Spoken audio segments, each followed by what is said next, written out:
tonight's headlines. After month-long review, the hospital authority pledges to clarify the responsibility of staff of all ranks and strengthen accountability of senior management when it comes to medical incidents. 2 men die in 2 separate industrial accidents in Central and Tung Chung this afternoon. And Russia strikes Ukraine with a new intermediate-range ballistic missile.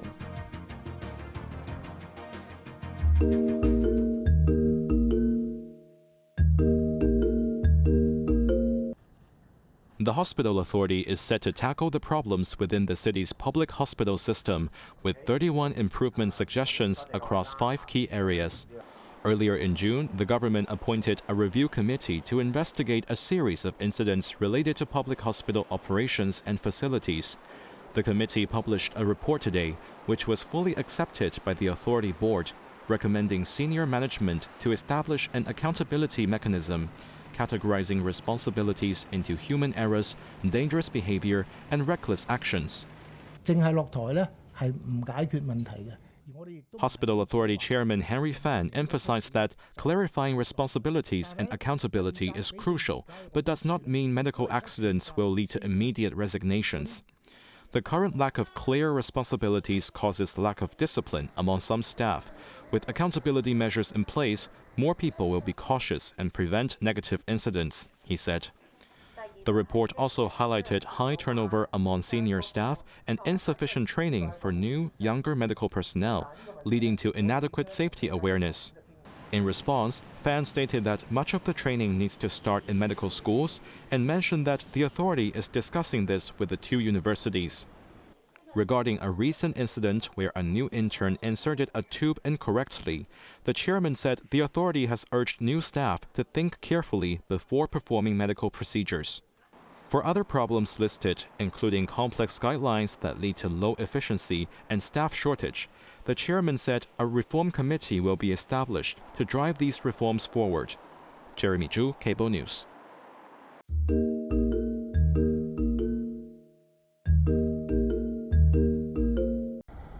Two men lost their lives in 2 separate industrial accidents that occurred in Central and Tung Chung this afternoon.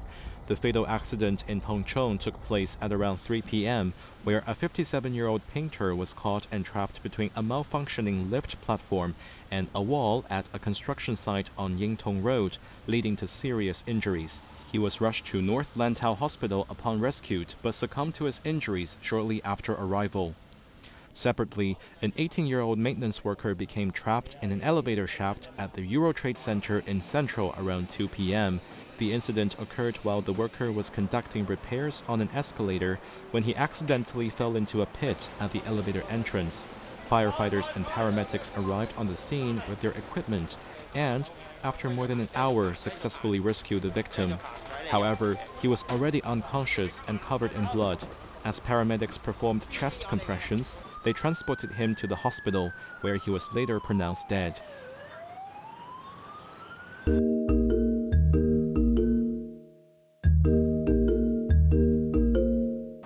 For the 3rd consecutive day, former media tycoon Jimmy Lai took the stand to defend himself in his national security trial, addressing allegations of writing a series of seditious articles for his now-defunct newspaper, Apple Daily. In one article, Lai shared his views on what Hong Kongers could do to seek support from the US and the international community, mentioning continued lobbying. Testifying his intentions, Lai said his aim was to highlight the peaceful, non-violent and rational nature of the anti-extradition bill movement, reiterating that those were his true thoughts and devoid of any sense of hostility or seditious intention. He denied that his aims were to ignite hatred towards the central or Hong Kong government, adding that the act of lobbying was not to advocate for sanctions against the city. Another article Lai penned referenced former UK Prime Minister Winston Churchill's words, which prompted Judge Alex Lee to question if Lai's use of the quote was intended to provoke violence. Lai refuted the claim, saying that his goal was to rally Hong Kongers together to defend themselves, stating again his support for peaceful demonstrations. The judge pointed out that the quote was originally about resisting German invasion and questioned Lai about whom he was aiming to combat. Lai responded to resist against China's encroachment on our freedom. Also presented in court was an article where Lai praised a young protester who wished to death on police. Lai said he regretted the move and apologized for his remarks, which were in bad taste and offensive. Judges then probed the motive behind the English edition of Apple Daily, which Lai explained was to draw attention and backing for the city from international politicians. He hoped to prompt foreign nations to engage with China diplomatically concerning the affairs in Hong Kong, ultimately aiding the city. He denied having the intention of seeking foreign countries to intervene. Defense lawyers are expected to continue questioning Lai regarding the matter in court next week. Cheryl Yun, Cable News.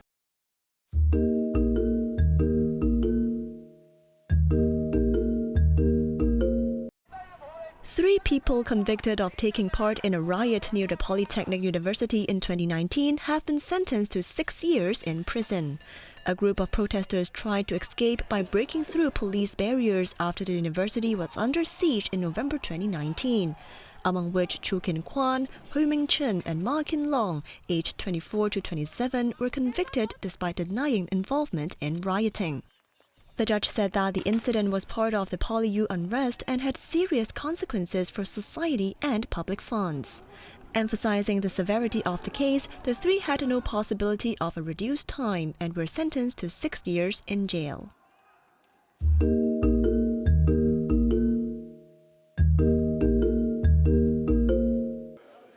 Housing Society's chairman Ling Ka-kan revealed the launch of a new batch of subsidized sale flats in the first quarter of next year, accompanied by special schemes for eligible applicants that echo the government's latest policy.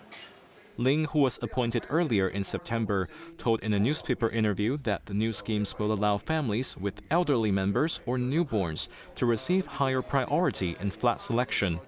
He added that the city's second-largest public housing provider will also offer an extra ballot number for applicants aged under 40 and those who have repeatedly been unsuccessful in previous applications for the home ownership scheme. Moreover, the Housing Society chief stated that the society plans to complete the construction of over 17,000 units in the next 5 years, including more than 10,000 subsidized sale flats, emphasizing that all projects are built and sold and will not be delayed despite any downturns in the property market.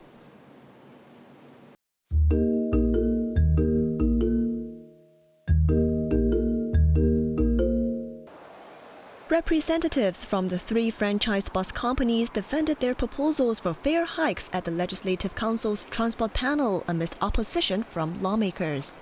Kowloon Motor Bus and New Lantau Bus had earlier put forth requests for a 6.5% fare increase, while Citybus aimed for a higher rate of 9.5%. Finance Director of KMB Joseph Leung highlighted the significant decline in daily commuters of over 130,000 since the launch of the MTR Tuen Ma Line and the East Rail Line Cross Harbour Link. He pointed out that upcoming new railway lines will only impact them further, emphasizing the irreversible nature of these effects. Meanwhile, Citybus Managing Director Richard Hall noted that the current average passenger volume stands at only 89% of pre-COVID levels.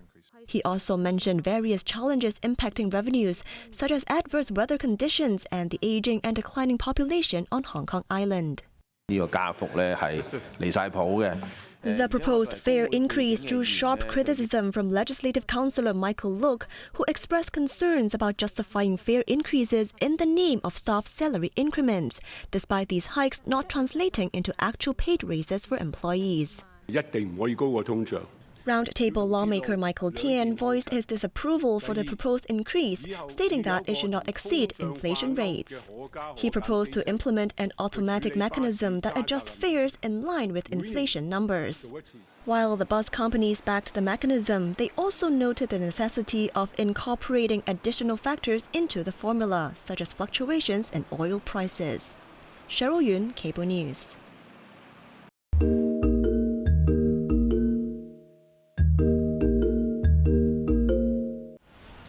President Xi Jinping made a brief stop in Morocco after his trip to South America, highlighting the deep friendship, cooperation, and connections between the 2 countries. Upon landing at the airport in the city of Casablanca, Xi was welcomed by Crown Prince Moulay El Hassan, representing the King of Morocco, along with Chinese embassy staff and local officials. She also received honors from the Royal Guard. In recent years, China has significantly increased its investments in Morocco's infrastructure and railway projects. Earlier this year, a Chinese electric vehicle battery manufacturer chose Morocco to establish Africa's first gigafactory.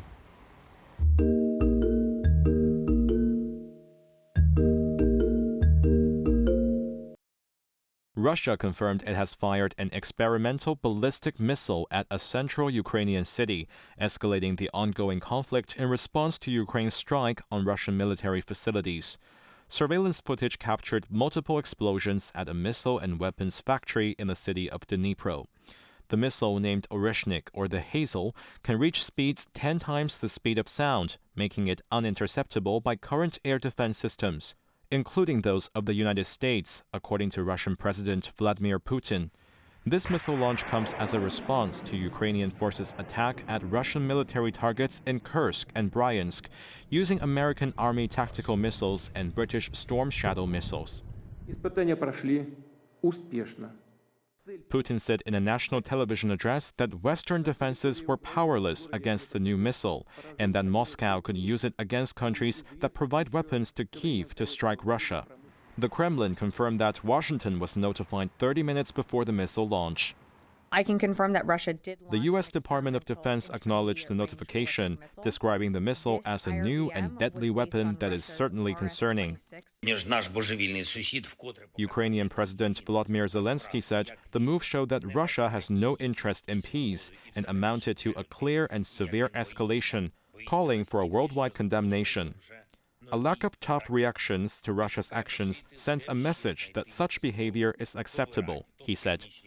Jeremy Zhu, Cable News.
Beijing said it is willing to have active dialogue with the United States based on the principles of mutual respect and promote the development of bilateral economic and trade relations.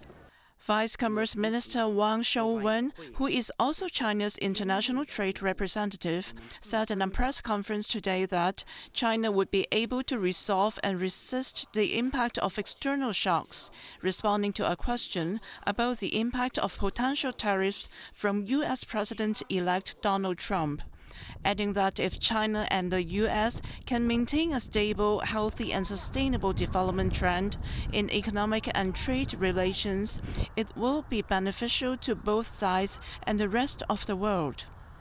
The top trade official also said China is willing to expand areas of cooperation and manage differences with the U.S. through dialogues.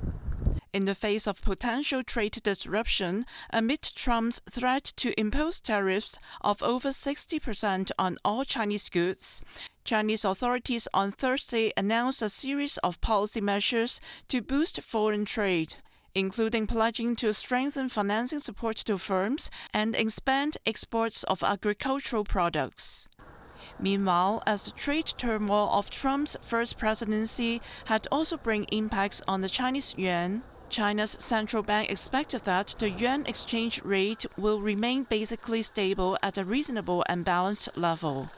Liu Ye, an official from the People's Bank of China, said at the same press conference that the central bank will maintain the flexibility of yuan while strengthening guidance on expectations to prevent the market from forming one-sided views expectations. Best Learn Cable News.